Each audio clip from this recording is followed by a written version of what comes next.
He thought he buried the woman he loved until I showed up at her funeral, wearing her face. My name is Isabel's twin, the one he never knew existed. If you're already hooked, hit subscribe. Only real romantics survive what's about to happen. You think you know love? You're wrong. Join the family now and see how deep the shadows go. The world was muted, the color leached out by the relentless cold rain and the black canopy of expensive umbrellas. The air smelled of wet earth and lilies. I stood at the very edge of the crowd, a stranger pretending to be a mourner. But I wasn't here to mourn. I was here to watch the man who broke my sister's heart and, possibly, ended her life. My name is Eleanor. Everyone here, including the formidable man standing by the freshly turned earth, knew my twin sister as Isabel Moreno. The face I wore was hers. The high cheekbones, the slight curve of the lips, the impossible shade of green in the eyes. I had spent 28 years sharing that face with a woman I loved and barely knew. Now, I was using it as a weapon. I clutched the cluster of white stargazer lilies so tightly the stems threatened to snap. Their sickly sweet scent was a cruel joke against the background of genuine grief. My voice trembled internally, a whisper meant only for me, but the lie felt heavy on my tongue. I came to say goodbye, not to start a war. My mission was simple.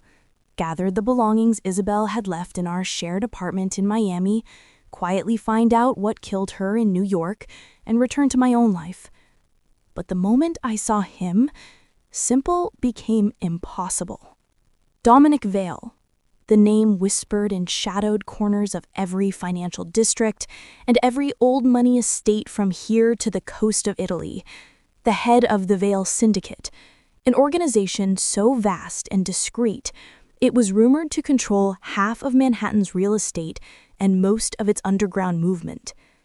He was an architect of empires, a man who built things and broke people. He stepped out from under the main tent, a dark, imposing figure cut from granite and tailored Italian wool. He was composed, yes, but the rigid set of his shoulders and the white-knuckle grip he had on his own black umbrella betrayed the monumental effort it took to keep his emotion in check. He was taller than I expected, with hair the color of midnight and a jawline that could cut glass. His grief wasn't loud. It was a silent, crushing weight that made the atmosphere around him feel denser. The moment he lifted his gaze from the bronze casket, that final, opulent cage for my sister, his eyes swept the crowd, and then they landed on me. The rain stopped mattering. The world stopped turning. The low, mournful drone of the bagpipes died in my ears. The air froze, becoming a solid, unmoving block between us.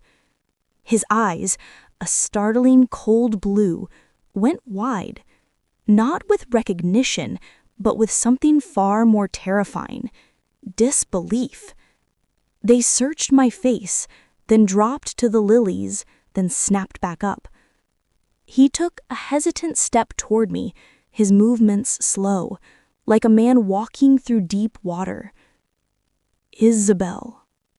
The name was a ragged breath torn from him. It wasn't a question. It was a plea, a resurrection.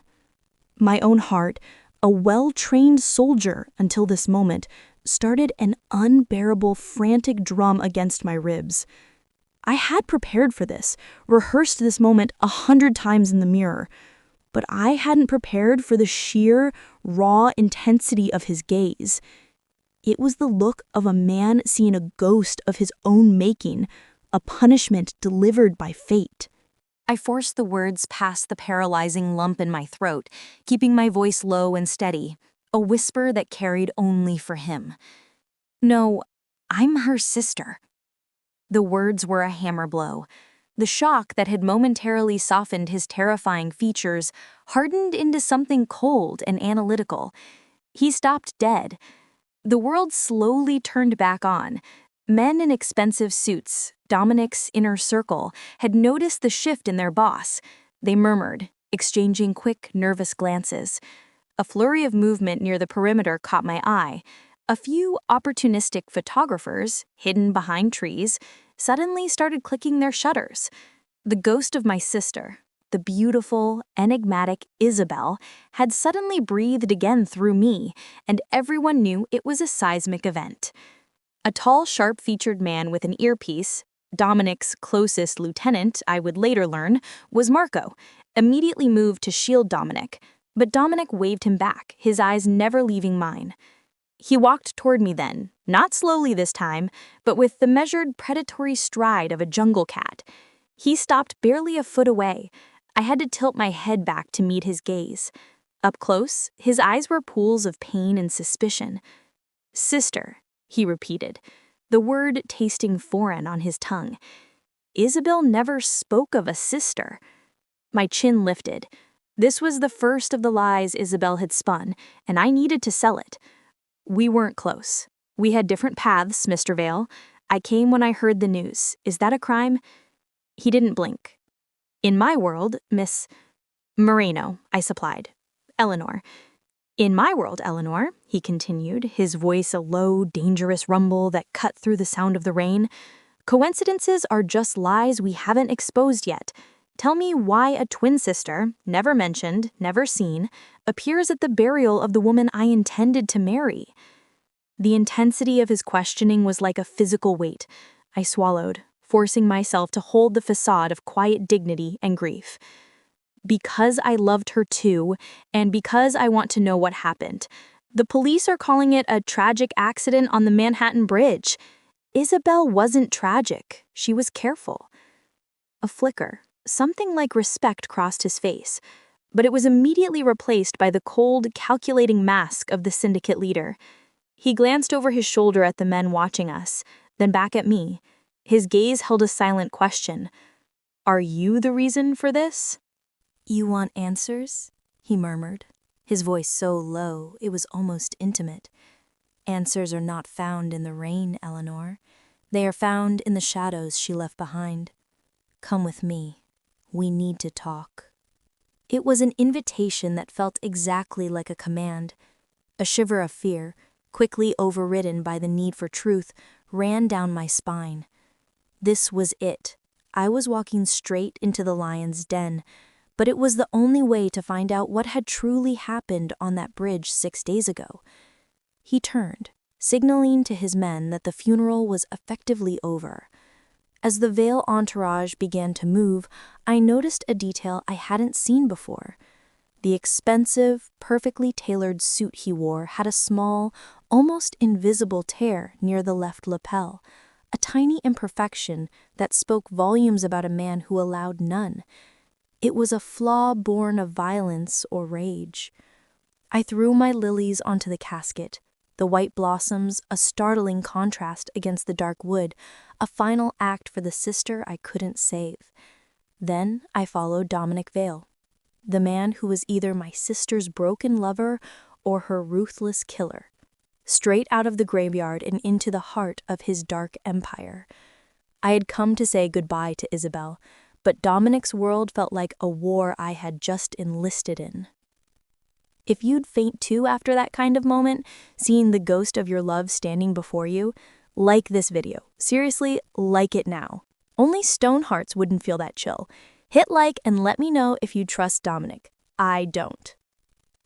Dominic Vale's world was not just rich, it was intimidatingly silent. The drive from the cemetery in Queens to his residence in Upper East Side, Manhattan, was conducted in the back of a black, armored SUV with tinted windows so dark they absorbed the light. I sat opposite him, Marco driving, and another silent, formidable guard, Silas, riding shotgun. The silence was thick, broken only by the hum of the tires on the wet pavement. It wasn't a comfortable silence. It was the tense, coiled silence of a predator assessing its prey. His mansion, as I had called it in my mind, was more a fortress. an opulent limestone structure tucked away on a discreet block, protected by high walls and sophisticated security cameras I could only glimpse. Stepping inside felt like walking into a different century. The main foyer was a cathedral of wealth, marble floors that reflected the firelight from a massive hearth, soaring ceilings detailed with intricate antique plasterwork, and shadows that moved like secrets in the corners. It was beautiful, cold, and utterly removed from the messy reality of the city streets. It felt like a dream I shouldn't touch, a life Isabel had chased but never fully grasped, and one I certainly never wanted. Dominic led me into a study that felt more like a private sanctuary, dark mahogany paneling, shelves lined with leather-bound first editions, and a single low fire crackling cheerily. He didn't offer me a drink or even a chair initially. He simply stood by the hearth, watching me, his hands shoved deep into his trouser pockets. His disbelief from the funeral had now settled into a deep, unnerving hunger he couldn't entirely hide. It was a hunger for the past, for the truth, and for the ghost of the woman I resembled. "Sit, Eleanor," he commanded, gesturing to a low velvet armchair across from his own. I sat, my spine ramrod straight, trying to project a confidence I was far from feeling. "You tell me about your life," he said, his voice flat, demanding simple data. "Where did you live? Why the separation? Why the sudden appearance?" I gave him the half-truths Isabel and I had concocted years ago, the details we agreed on when anyone asked about our shared resemblance. "We grew up in Philadelphia. I moved to Miami for architecture school and stayed. She moved here for art and for you, I suppose. We spoke on birthdays. It was her choice to keep her life private here. I respected it." He watched my hands as I spoke. I had to remind myself to keep them still. "You sound like her," he murmured, the comment catching me off guard. It wasn't the sound of my voice, which was slightly lower than Isabel's, but the rhythm of my speech, the familiar cadence of our shared upbringing. I met his gaze, letting a spark of defiance flash in my green eyes. "Maybe that's why you scare me." The corner of his mouth twitched, a minuscule expression that was less a smile and more a reluctant acknowledgement of my spirit. Scare me? A beautiful woman wearing my dead fiancé's face? It confuses me. It doesn't scare me. Fear is a luxury I cannot afford. He finally sat down, leaning forward, resting his elbows on his knees, bringing his formidable presence closer. Isabel was planning our wedding. She was sketching designs for the villa we were going to build in Lake Como. Then, 6 days ago, she drove her car into a pylon on the bridge, and the police found her body 2 days later. He paused, and his breath hitched. A barely perceptible crack in the granite. "She was running from something, Eleanor. The accident report is neat, too neat. She didn't answer my calls for 12 hours before it happened. That wasn't like her. She was hiding." His voice cracked completely on the last word. It was a sound that broke through the thick veneer of the Mafia Don, a profound sound of utter loss. That's when it hit me. Dominic Vale wasn't just dangerous. He was broken. The man who controlled empires was undone by a woman's death. The genuine, unvarnished pain in his eyes was almost harder to face than his suspicion. If he had killed her, he was the world's greatest actor. If he hadn't, then his resources and his broken heart were about to be turned on whoever did. "She wouldn't run from you," I stated, testing him. "She ran from something she was hiding," he corrected, his voice regaining its cold steel. "She had secrets, and I suspect so do you. My only secret is my sister, and she's dead. I need to know why. If it was an accident, I can go home. If it wasn't, I will use every resource I have, which granted is nothing compared to yours, to find the truth. He studied me for a long moment, a silence that stretched my nerves taut. What if the truth is something you don't want? What if the truth means you can never go home? I have to know, I insisted, leaning forward myself. I was putting all my chips on the table. If I showed fear, he would discard me. If I showed indifference, he would suspect me. I had to show the one emotion he understood: grief-fueled determination. He rose suddenly, walking over to a small, antique safe hidden behind a painting. He opened it, not with a key, but by pressing a sequence into the stone wall. He pulled out a worn, small, leather-bound sketchbook. "She was seeing someone before me," he admitted, his back still to me. The admission was startling in its honesty. A minor artist from Boston. They broke up amicably a year before she came to New York. I knew about him. I didn't care. Until now.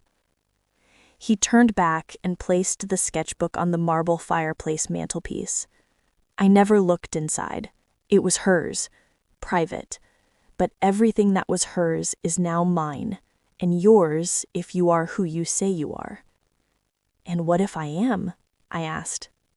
"Then you are the key," he said, walking towards me slowly, his shadow falling over me. He stopped right in front of my chair. I could smell the faint, expensive scent of his cologne and something sharper, like gunpowder and expensive aged whiskey. He put one hand flat on the mahogany armrest beside my head, trapping me not with force, but with proximity. "I am giving you 24 hours to prove you are not a calculated threat.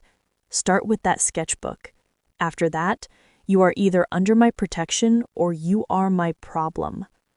His eyes in the low firelight were intense, searching for any flicker of deceit. My heart hammered, not just from the fear of his power, but from the sudden, intoxicating, and utterly terrifying proximity of the man himself. He was the most dangerous man I had ever met, and I was sitting in his house, dressed in his dead fiancé's face, and daring him to believe me. I whispered, "I'll start reading." He pulled back, his expression unreadable, and I released the breath I hadn't realized I was holding. He hadn't touched me, yet the space where his hand had been felt electrically charged. The ghost of Isabel was not the only thing in this room. There was a rapidly rising tide of pure, raw tension between the twin and the dawn. This house, this man, this world, it all felt like a beautiful, deadly trap, and I had willingly walked into the center of it. The small, leather-bound sketchbook lay heavy in my hands. It wasn't the artistic journal Dominic had mentioned. It was a simple, cheap notebook, the kind Isabel used for quick notes and reminders, not for her serious charcoal work. I sat alone in the vast, silent study, the fire having dwindled to glowing embers, casting long, nervous shadows. Dominic had disappeared, presumably to run his dark empire, leaving me to my task, but I felt the weight of his suspicion even in his absence. I flipped through the pages. The first half was filled with mundane lists, grocery items, appointment times with a gallery owner in Soho, and notes on paint pigments. It was the Isabel I knew, organized, focused. But as I reached the middle, the entries grew erratic, the handwriting spiky and rushed. Dates were missing. There were only fragmented thoughts. He trusts me, but he shouldn't. The trip to Venice, it wasn't about the art. I can't tell him. Not yet. It would destroy everything. My fingers trembled as I turned another page. There, crudely drawn in the margin, was a small, familiar symbol, a stylized serpent coiled around a dagger. It was the ancient crest of the Vale Syndicate, one Isabel must have seen countless times. But beside it, she had scribbled a name, Julian. Who was Julian? not the Boston artist. Dominic had been ready to dismiss him. Julian was clearly closer, more recent, and tied to the organization itself. I carefully turned the page. The paper was thicker here, as if something was hidden beneath. I gently ran my fingers over the cardstock, and sure enough, there was a faint outline. I carefully pulled the paper back, peeling the layer from the spine. Tucked flat against the back cover, held by a strip of brittle masking tape, was a hidden photograph. It wasn't a selfie or a casual snapshot. It was a formal picture. Isabel was smiling, that rare, genuine, blinding smile she usually reserved only for me. Her arm was linked tightly with a man who was not Dominic. This man was younger, perhaps in his mid-20s, with an open, kind face, light hair, and a hesitant smile. He wore a crisp, dark uniform, with military-style epaulets, though they lacked any clear insignia. He looked like a son of the Vale world, but definitely not its heir. He looked like someone who worked for the Empire, not someone who ran it. But the most damning detail was the setting. They were standing on a sunny Mediterranean beach, the kind Isabel and I used to dream about visiting. The photo wasn't just proof of an affair, it was proof of a shared, secret life. Behind the photo, taped to the inside of the book's hardcover, was a tiny folded note. My hands shook as I unfolded it. It wasn't addressed to Dominic or to Julian, or even to me directly. It was simple and urgent. If you find this, tell him the truth. I won't let them use the painting. The truth? The painting? The lies she left behind were more dangerous than the ones she had confessed.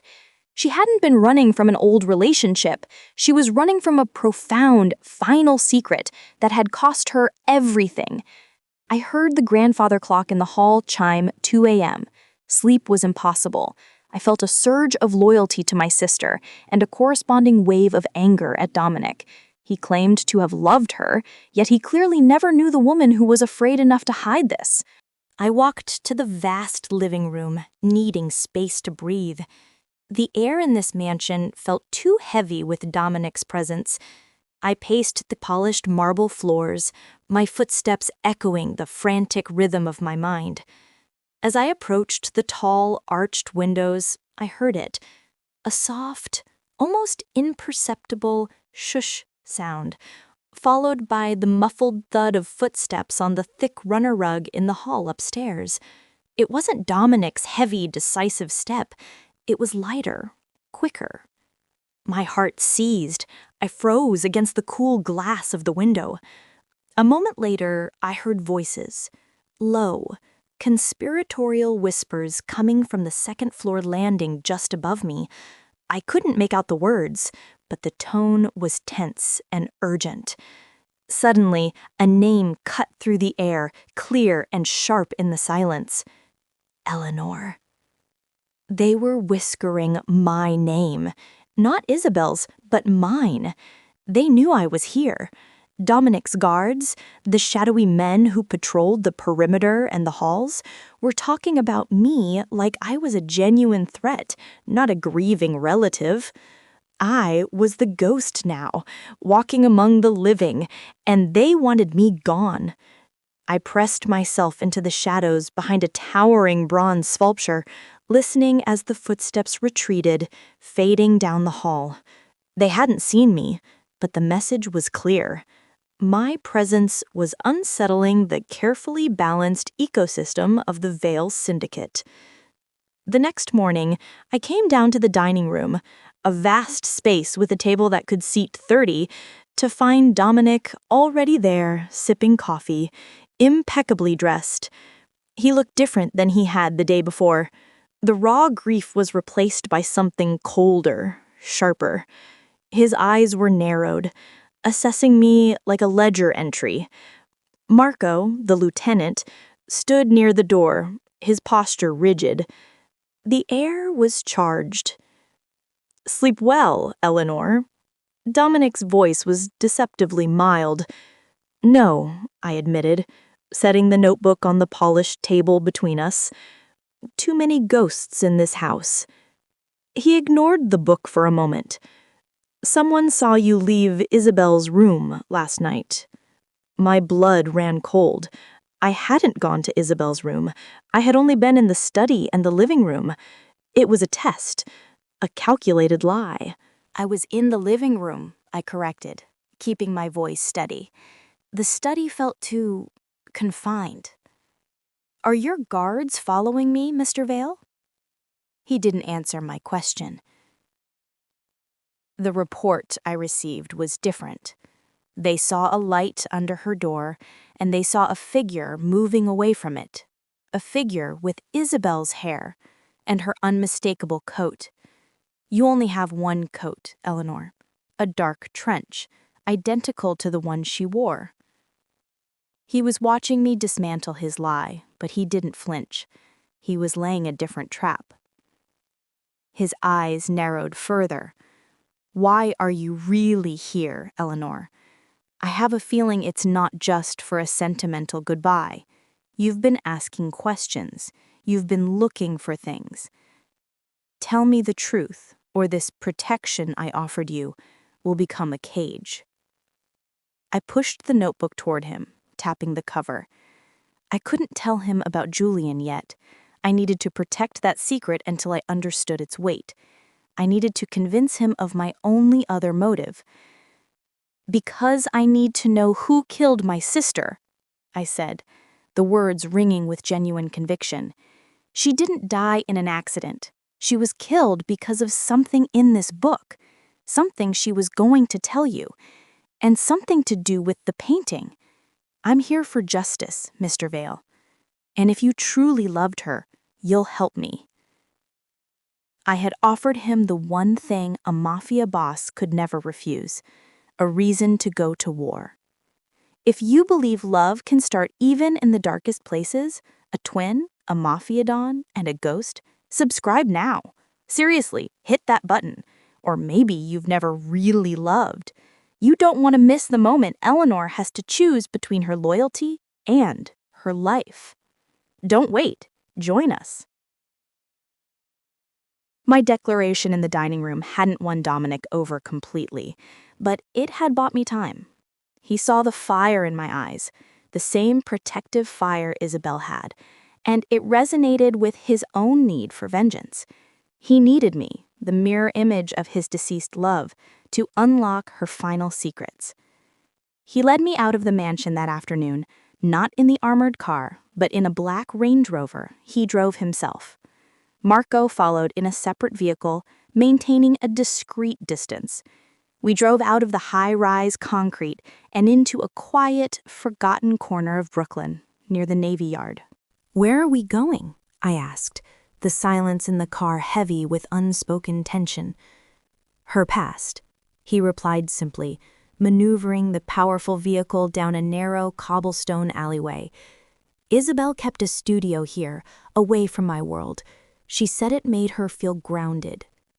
We pulled up to an old, warehouse-style building with peeling paint and large, north-facing windows. It was exactly the kind of gritty, authentic place an artist would choose.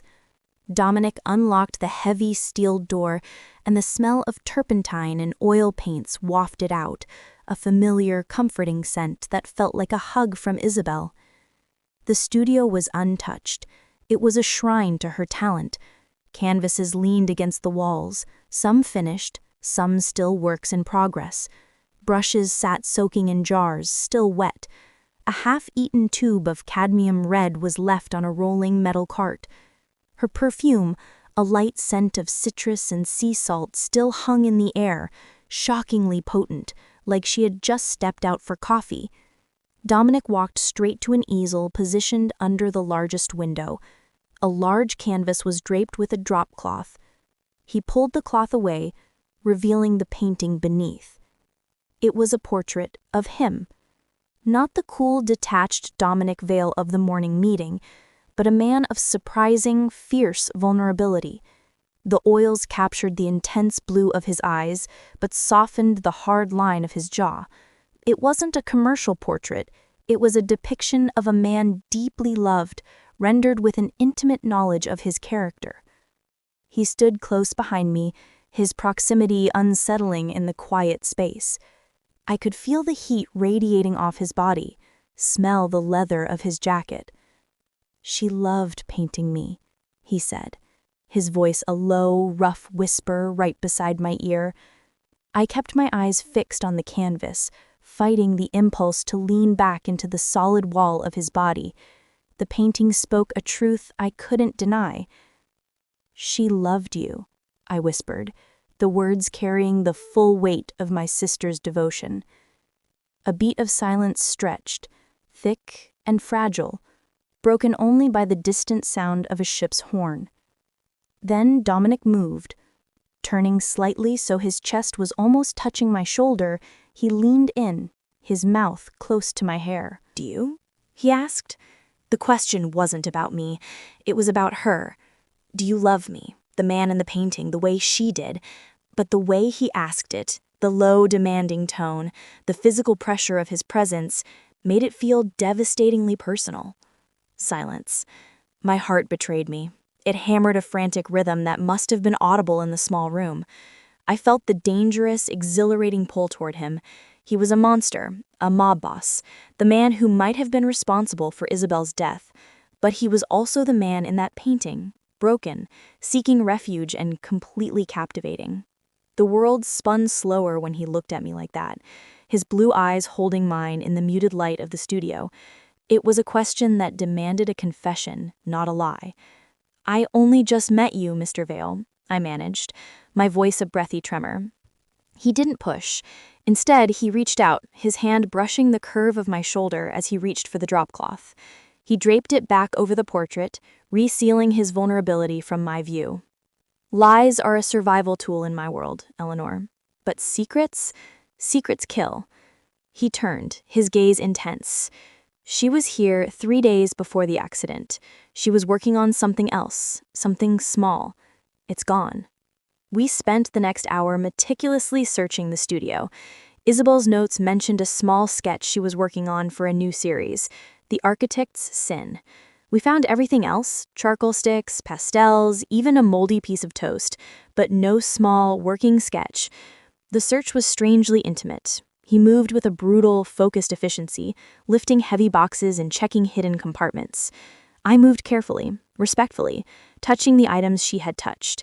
We worked as a team, two people united by a shared obsession with a dead woman and a growing, unspoken tension.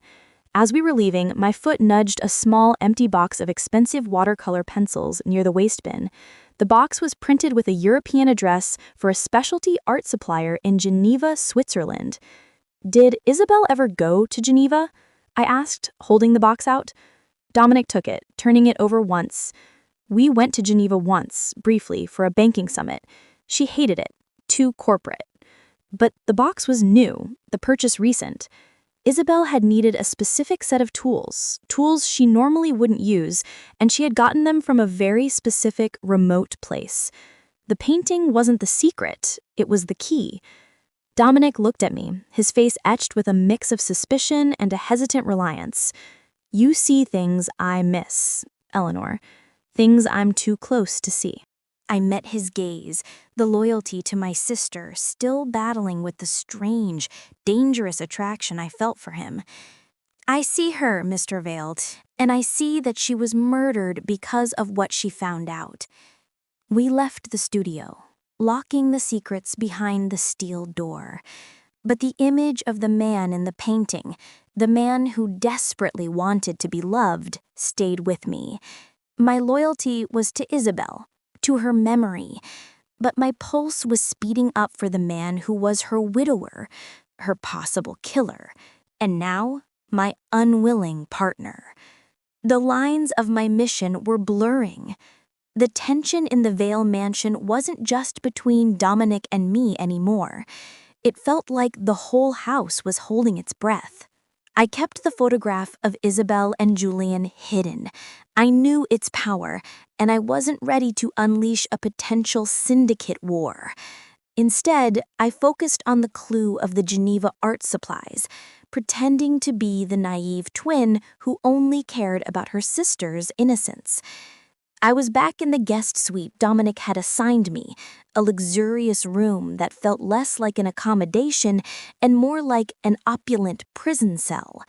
The night outside was quiet, the silence of the Upper East Side wealthy and deep. Then I saw it. Headlights cut through the narrow gap between the tall hedges outside my window. They were moving slowly, too slowly for a passing car. They stopped right across the street, illuminating the front of the mansion for a brief, terrifying moment before the driver killed the lights. I crept to the window and looked down through the edge of the curtain. It was a nondescript, dark sedan, common in New York, but its presence felt menacing. It sat there for what felt like an hour, a dark predator waiting for a sign of weakness. Just as my heart started to settle, I heard a faint scratching sound from my door. I froze. I didn't move for several seconds, my hand hovering near the crystal lamp on the bedside table, my only potential weapon. The scratching sound stopped. A moment later, a small, tightly folded piece of paper slid under the heavy oak door. It was no bigger than a matchbook. My blood ran cold. This wasn't a maid or a careless security guard.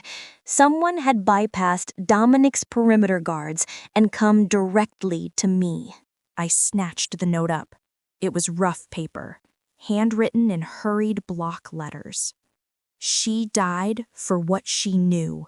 Leave the house before you die for what you know. The message wasn't just a threat. It was a confirmation.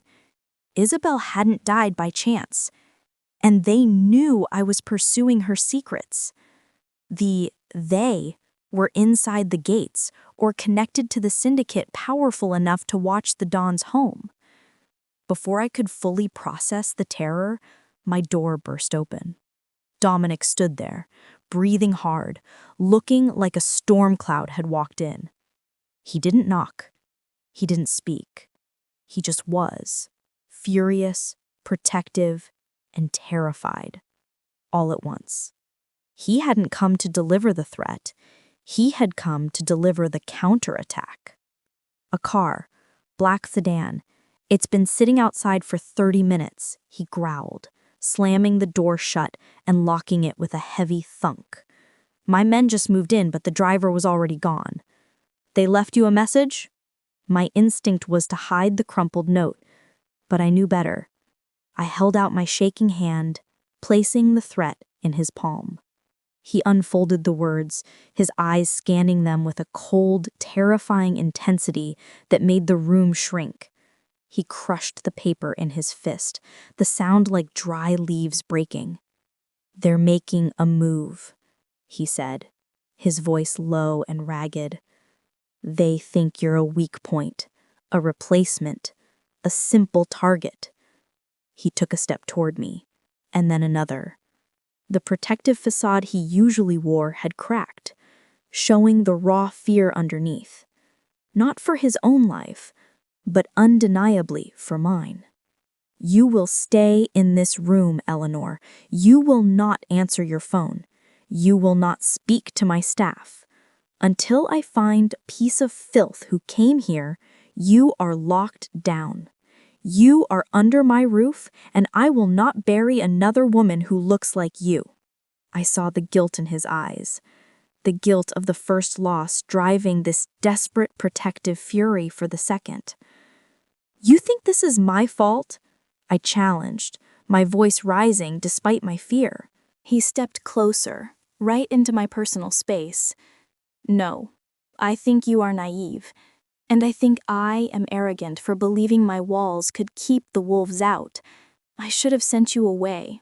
I should have never let you walk into my world." The tension between us was a physical, throbbing entity. It had been building since the moment I walked into the funeral. The grief, the resemblance, the shared secrets, the danger. It broke, not with anger or a cold command, but with a kiss. He didn't lean in, he descended. It was hard, fast, and desperate. His hands clamped onto my shoulders, pulling me against his tailored suit, a silent, urgent demand for connection. The kiss was everything I had been fighting against, a rush of sensation, a confusing mix of fear, attraction, and the ghost of Isabel's memory. It was raw, unbridled desperation. His mouth was punishing and searching, and for a terrifying second, I allowed myself to respond, grabbing the lapels of his jacket, seeking the impossible comfort of this dangerous man.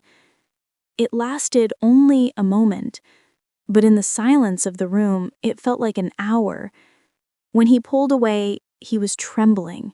His eyes were closed, his forehead pressed against mine, his breath caught, a ragged, guilty whisper. "I'm sorry. That was wrong. You're not her." My heart was beating so fast it hurt. I was dizzy. I looked into his eyes, and I knew he was right. I wasn't Isabel. But the guilt in his voice, the immediate remorse, made me see the difference between the man who demanded control and the man who was desperately losing it. I lied, just like my sister would have. I know. But my heart, still racing from the forbidden connection, screamed the truth. It wasn't wrong, and I don't want to leave. If this story's got your heart pounding, seriously, check your pulse. Hit subscribe. Because what happens when Dominic finds the mole? It will break his heart and mine. Don't be a spectator. Join the family and see the betrayal unfold. Hit subscribe now. The kiss had changed everything. It was the moment Dominic realized I was a separate person, and the moment I realized he was more than just the Don.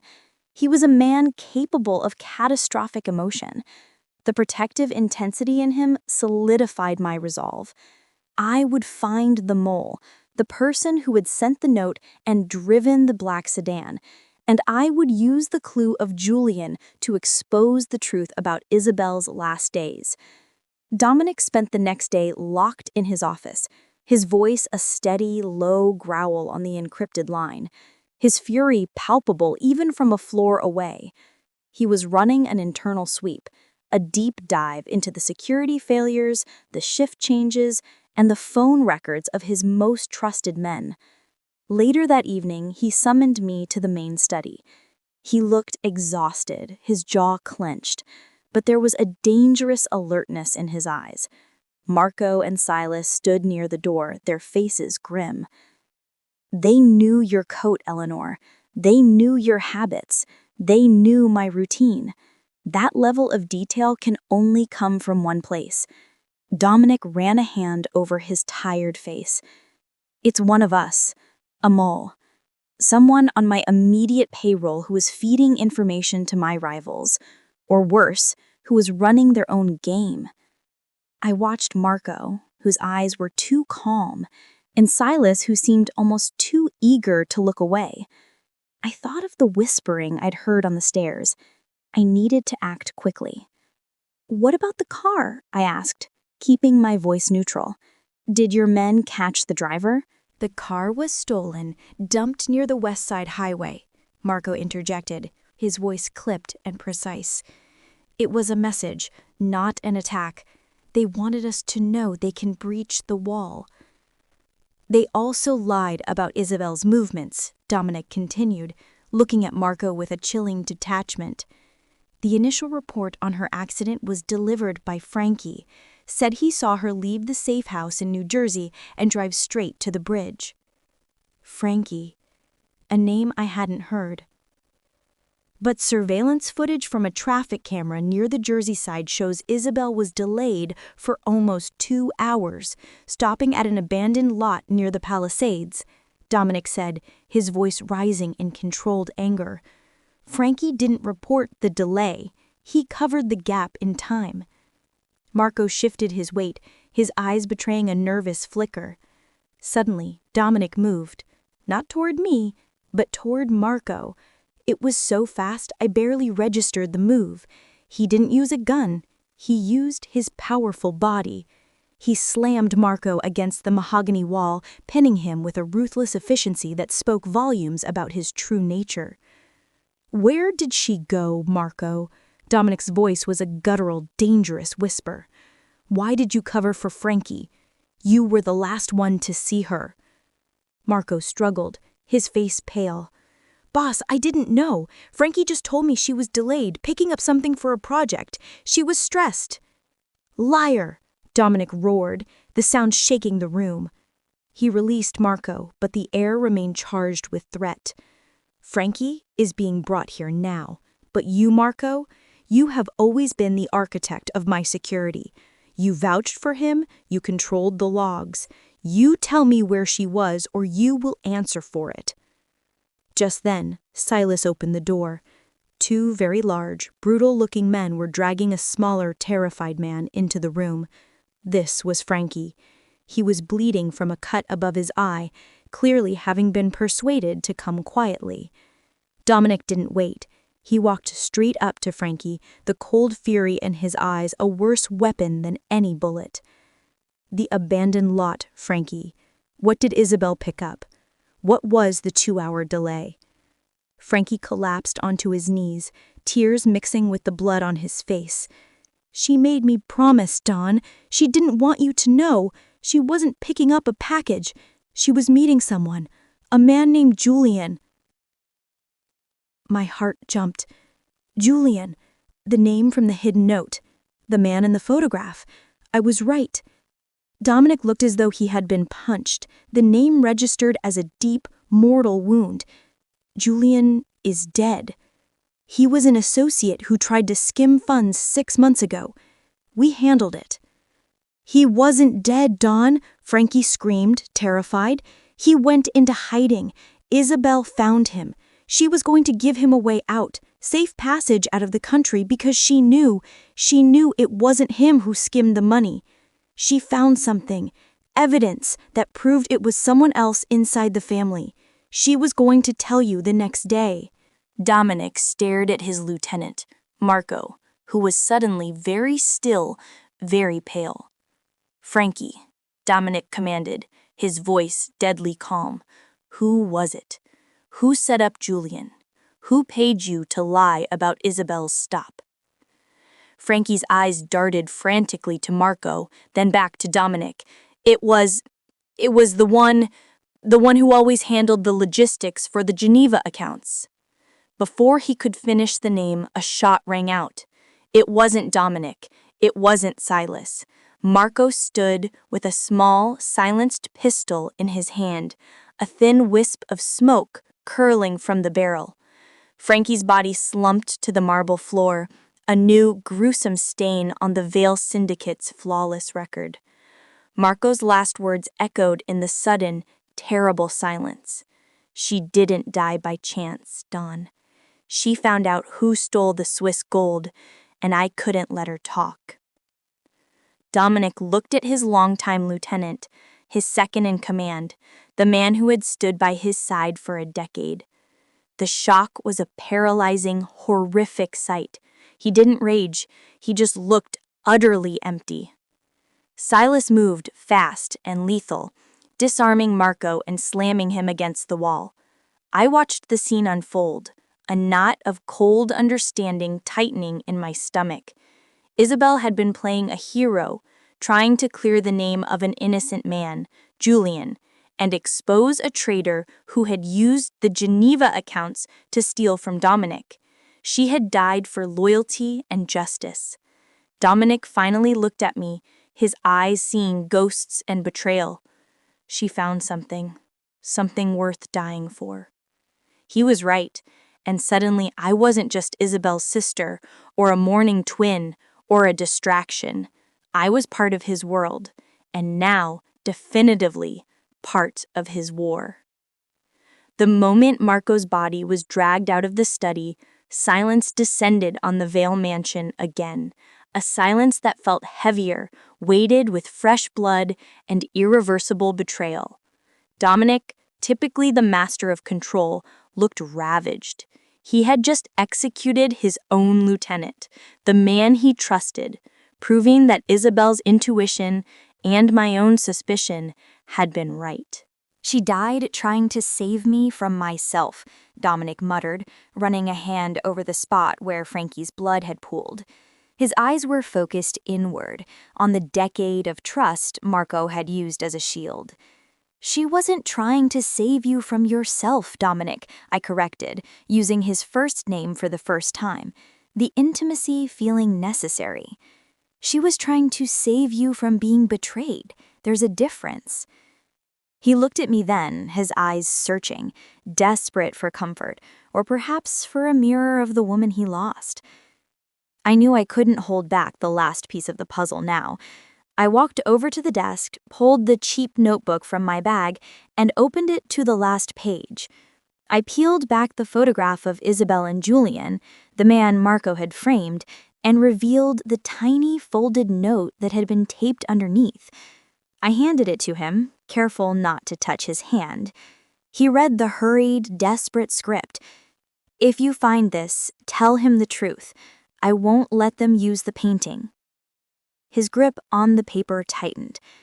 "The painting," he whispered. "The small one that went missing from the studio. The architect's sin."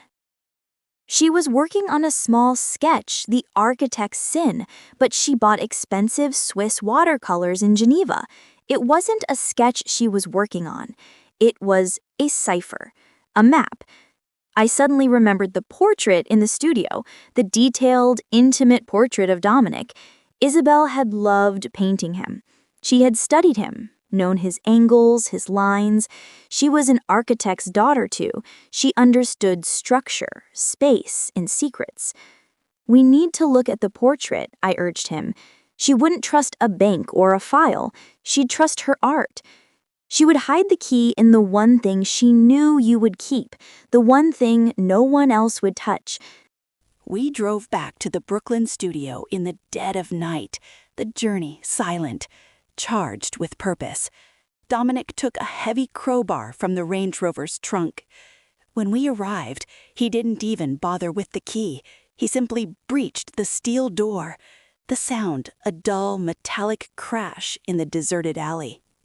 Inside, the smell of paint and sea salt was a welcome, familiar presence. We pulled the large, painted portrait of Dominic from the easel and carried it into the light. "Where?" Dominic demanded, his voice hoarse. He was ready to rip the canvas apart. "Not the painting itself," I said, remembering the structural thinking Isabel and I had shared. "The frame, it's too heavy." The frame was a custom-made antique walnut. We flipped the enormous portrait over. Dominic used the crowbar to quickly pry off the heavy backing board. Tucked tightly inside the hollow of the frame, taped into place, was an old, battered, leather-bound journal. Not a sketchbook, but a diary. Dominic's breath hitched as he recognized the faded brown leather. Her journal. She carried this everywhere for 10 years. I thought she lost it. He opened the book, turning the fragile, thin pages. The journal was mostly personal observations, snippets of poetry, and mundane details of her life. But near the back, past the dated entries, was a single typed page, inserted and glued firmly into the spine. It was a ledger, cold and damning. It detailed dates, bank accounts in Zurich and Geneva, coded amounts, and specific names from the Veil organization. It was an undeniable paper trail of the funds Marco had skimmed, the Swiss gold, and transferred out of Dominic's clean business holdings. But that wasn't the secret. At the bottom of the page, the most crucial line, handwritten in Isabel's elegant script, burned through me. "If he ever meets her, protect him. He's worth saving." Tears blurred the ink for me. It wasn't about the money. It wasn't about Marco. It was about Dominic. Isabel had known he would meet me. She had trusted her twin to step into her shoes, to fight her fight, and to finish her ultimate project, saving Dominic Vale. Dominic read the line too, his towering body suddenly going slack. He didn't read the ledger. He read the love. Our eyes met across the sacred pages of the journal. "She knew you'd come," he whispered, the realization hitting him with the force of a physical blow. "She knew the danger I was in. She left you a map, Eleanor, a complete trail to save her lover." His voice was thick with emotion. Isabel hadn't just been in love with him. She had seen the good man buried beneath the dawn and had died trying to protect him. This was her last, profound secret, and now I was living it. If this story's got your heart pounding, you already know what's coming next. Hit subscribe, because what's next will break your heart, then mend it, then break it again. Isabel's love is saving Dominic through me, but can I survive the price? Subscribe now, before the storm hits. We left the studio with the journal, the air between us charged with the silent promise Isabel's last words demanded. Dominic didn't drive back to the mansion. He drove toward the waterfront, the Jersey Palisades, the site of Isabel's final, fateful meeting with Julian. He had to be close to where the secrets ended and the war began. He pulled the Range Rover into a hidden private lot overlooking the Hudson River. The night was thick, cold, and quiet, until the sound of screeching tires broke the peace. A black sedan, not the same one, but the same intent, slammed sideways into the lane, blocking our exit. Headlights blinded us. Then the night exploded with gunfire. Crack! Crack! Crack! My ears were ringing instantly. Instinct took over. Before I could even register the fear, Dominic surged across the center console. He didn't think, he just acted. He threw his powerful body over mine, shoving me down onto the leather seats, shielding me with his own form. The SUV's armored glass held for a moment, then spiderwebbed under the relentless impact. "Stay down," he roared, his voice muffled against my hair. He pulled his own weapon, a heavy, familiar handgun, from a hidden compartment and returned fire through the shattered windshield. The noise was deafening, primal. It was the sound of the war I had just joined. The sedan's headlights went dark, the engine sputtering into silence. The firing stopped. Dominic slowly lifted himself off me, his breath ragged. "We have to move." He was pale. His left shoulder was slumped strangely, and a dark, rapidly spreading stain of blood was blooming on the expensive white fabric of his shirt, just above his heart. He'd taken a hit. "Dominic!" I gasped, scrambling up. "It's just a graze," he grunted, but his voice was thin, strained. He didn't waste time arguing. He kicked open the driver's door, pulled me out, and half dragged, half supported me toward a cluster of old, deserted buildings clinging to the cliffside. We tumbled down an embankment, landing hard in the shadow of a crumbling stone wall. We were being hunted. Marco's people, the larger conspiracy Isabel had uncovered, had realized the dawn was exposed and vulnerable. Dominic pushed me through a splintered wooden door and into a small, ruined building, an old, abandoned chapel, its stained glass windows long gone, its roof half collapsed. Isabel had mentioned painting here once, loving the light. It was our only sanctuary. He sank down onto the dusty floor, leaning against a broken marble altar, clutching his shoulder. He was losing color, his face ashen, fading fast. I tore the silk lining from my coat, pressing the fabric hard against the wound. It was worse than a graze. The bullet had gone deep, and the bleeding was heavy. "You idiot!" I whispered fiercely, the terror finally breaking through. "Why did you jump in front of me?" His breath caught, a painful, raspy sound. He looked up at me, his eyes clouded with pain and exhaustion. "They want the ledger. They want you silenced because you have her face. I can't look them win. Not twice."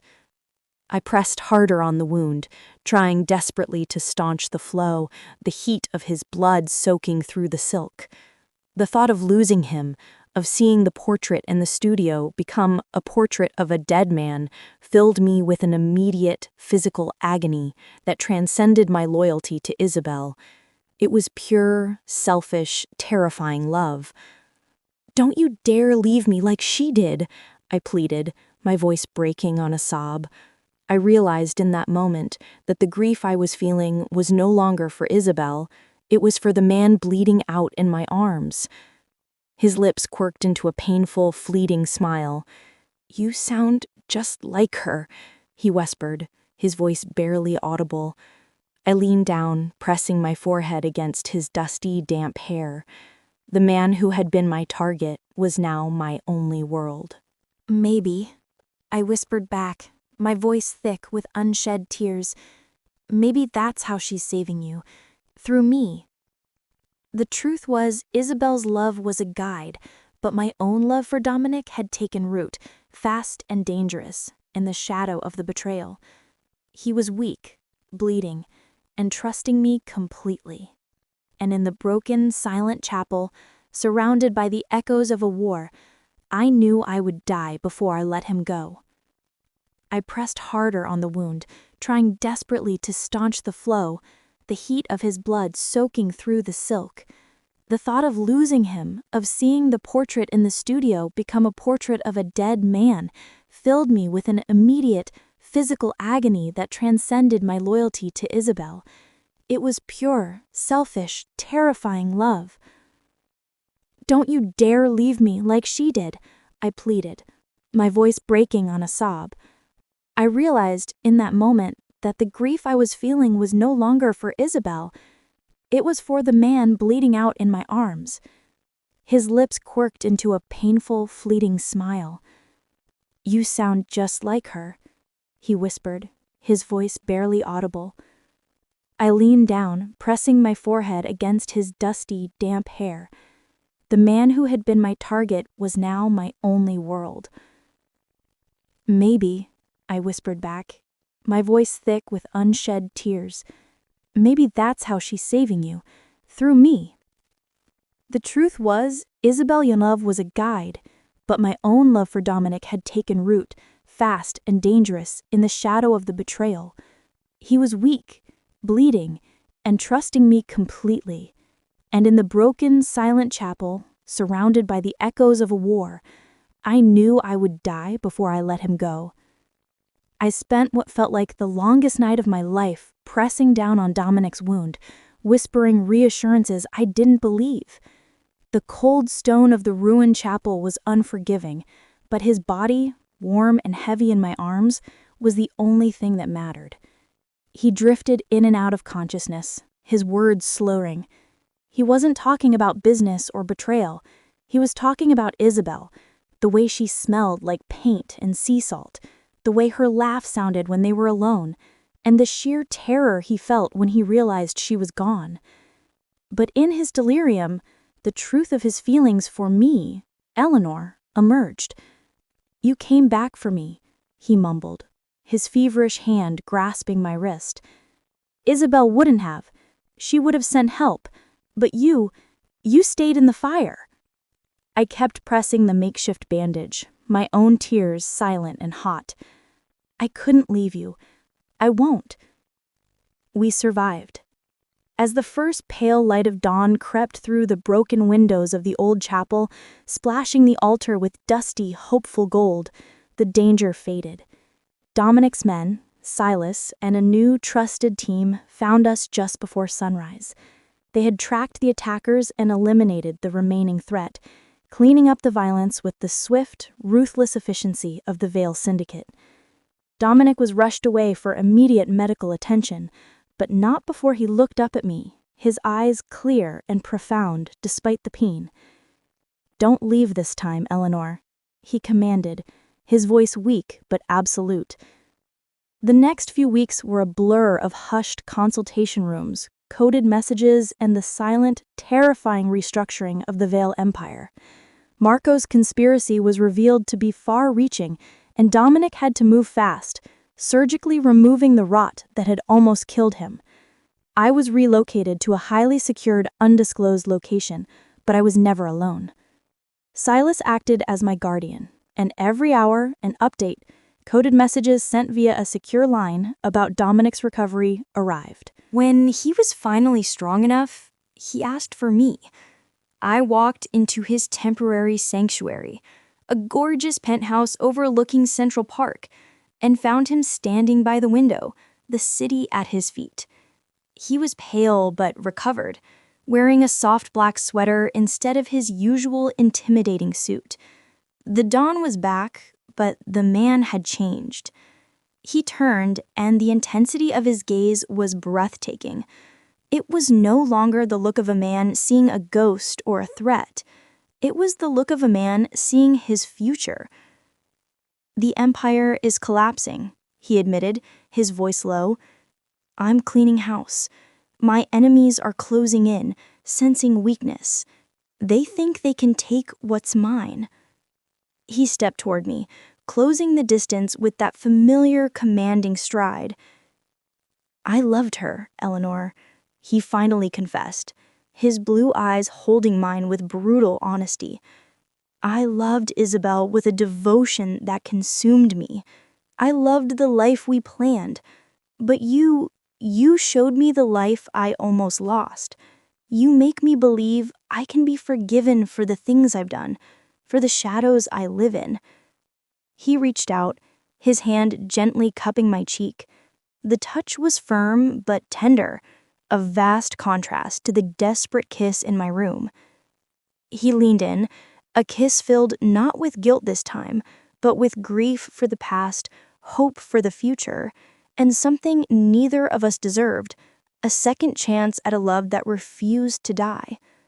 The sun finally rose, pouring golden light through the window, illuminating the dust motes dancing in the air around us. When he pulled away, he wasn't smiling like the dawn. He was smiling like the man in the painting, vulnerable, real, and alive. If you believe love can be reborn even from ashes, a love that survives betrayal, bullets, and ghosts, like and subscribe. Only cynics wouldn't see the hope in that sunrise. Hit like and tell me, can Eleanor tame the dawn? Your answer matters, so hit that subscribe button now. 6 months later. The quiet had returned, but it was a different kind of quiet. The peace that follows a terrible storm. The Veil Syndicate had been systematically purged, the loose ends tied, and the leadership solidified. Dominic had rebuilt, focusing on legitimate ventures, though the core of his power remained the same: ruthless efficiency and unwavering loyalty. I wasn't in the main mansion. I had moved back to Isabel's old studio in Brooklyn. I needed the smell of paint and the rough edges of the city to remind me that I was Eleanor, not just the replacement or the savior. I was cultivating Isabel's favorite lilies in a small terracotta pot on the windowsill, the white blossoms a quiet, beautiful reminder of the woman whose sacrifice had brought us here. I had left Dominic, not out of fear or rejection, but for necessity. We had survived the war, but we needed to survive the peace. He needed to be the master of his domain, and I needed to be the architect of my own life, not just his emotional refuge. We both needed to be certain our love wasn't just a trauma bond. The house was quiet. The sun was streaming through the industrial windows. Then, a formal, thick envelope arrived. It wasn't sent via messenger. It was delivered by a private courier, with the kind of discreet precision that only the Veil organization could command. Sealed with a heavy crimson wax stamp bearing the ancient Veil family crest. The serpent coiled around the dagger. My hands shook as I broke the seal. His handwriting, strong, elegant, and familiar. The words were brief, a simple invitation. Some love stories never die, they just learn to hide. I've built a place where we can finally live the life she wanted for us.